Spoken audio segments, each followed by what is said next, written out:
So, after reviewing a lot of the recent stuff that has been put onto streaming in the past few months, I figured I need another quick topic to discuss for a video. And I was thinking, streaming is great for movies and all, but there are some TV shows I can also talk about too, right? I mean, yeah, TV shows are arguably a better fit for something like streaming. And fortunately, in the past few months, Disney Plus has given us a couple of different shows to watch on their platform. And I think it's about time to finally talk about them and give my 2 cents on some of these shows, especially with everyone else talking about them. So, how about we get started? The first show I'm going to talk about is one I've been looking forward to see on Disney Plus for quite a while now. It's a show that really emphasizes the importance of classic television, and it's also been heavily talked about throughout this year for being a big part of Disney Plus now. And how could it not? I mean, it is a part of Disney's best property that happens to start with the letter M. That's right, the show I am talking about is, of course, The Muppet Show! Holy hell, I am so happy this show finally got released on Disney Plus. You know how long I've been waiting for this show to be fully accessible on streaming or DVD? Way too long. But now that wait is over, and with the exception of a couple of moments and 2 episodes, we got the entire Muppet Show on here in all of its glory. So I don't know what idiot thinks that they're canceled. And just as I expected, the show is about as zany, clever, and as much full of heart as I remember. It was amazing to finally witness one of my all-time favorite shows in such good quality. It is a requirement to watch if you have Disney Plus. You'll thank me later. Oh, and I also watched Wandavision during that time, and it's also pretty good. Now,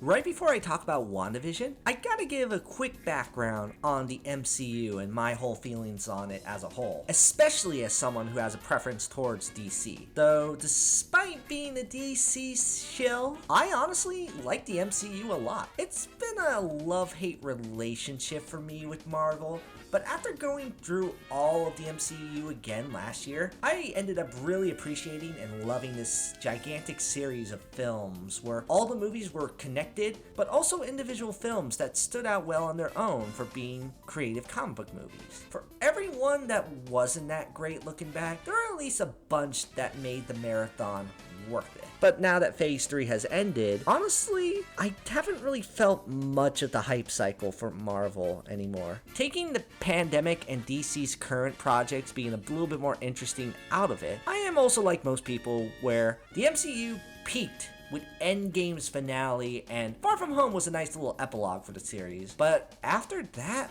there's not really much to be excited for now. Not to say that I won't give future Marvel projects a chance. I'll be curious about them, but let's not lie to ourselves. We knew the hype for Marvel post-Endgame wasn't going to be the same. So with WandaVision coming out and being the next big MCU thing, and being the first Marvel series, I was curious to see how it will pan out. And fortunately, WandaVision ended up being a pretty good show. The series honestly starts out really great, especially when you see how it plays into the MCU. This is the first Marvel project setting up alternate universes, which is expected considering potential plans for Doctor Strange 2 and third Spider-Man movie. The way they try to set up these alternate universes through this show is actually really clever and very neat, as it's all through Wanda's own little town that's set up like classic TV shows. Already, this is an intriguing premise. But what really makes the show work is how they really go all in with making these shows feel authentic to their original counterparts, while also playing with a lot of the tropes and cliche we expect from classic sitcoms of this caliber. It's really endearing seeing them emulate the essence of something like Bewitched or Malcolm in the Middle and see it play out fully like one of those episodes. It gives the show a lot of variety, with every episode being based on a different kind of show. It becomes even more interesting when you watch the show play out itself and you see all the little subtle hints and strange, bizarre moments that showcase that this world is not what it appears to be. It's particularly more interesting when they play around with some of the filmmaking aspects by having more dynamic shots and some really clever editing moments that I wasn't quite expecting for the MCU. It also helps that Wanda and Vision are very endearing characters who both clearly have a passion for one another, and I think they really added to Wanda's character when they go into exactly what she's doing and ask the questions of if what she's doing is right. There is the outside world, of course, but even that's done relatively okay, with some interesting repercussions of past MCU movies, and they even got me to like Darcy a bit. So that's an accomplishment. Although I hate to say it, but much like other critics of this show, all the real great stuff about it is really only in the first half of the series. That's not to say that the second half is horrible or drag to watch, but without spoiling too much, the series kind of peaked with the Malcolm in the Middle parody, and after that, it sticks more to with its narrative being standard Marvel affair. It feels very apparent, especially with the finale dealing with another big superhero fight scene. It's not bad on its own, and it is kind of decent for TV standards, but for a show all about the history of TV shows, that finale doesn't really work here. I don't know. I was kind of hoping for a crazier multiverse finale where they go into a variety of different TV shows. Something that was at least a little bit more creative than what we ended up getting. Plus, they do set up a lot of things in the show, especially with the stuff regarding the multiverse and Quicksilver, but it never really had a lot of payoff by the end of it. This is also something I'm gonna equate with maybe a future Marvel project giving more of a payoff to this kind of stuff, which I am sure of and hoping they do. But for now, it comes across as being missed opportunities. But like I said, the show is still good. It just starts out a lot stronger than it finishes. I enjoyed seeing each episode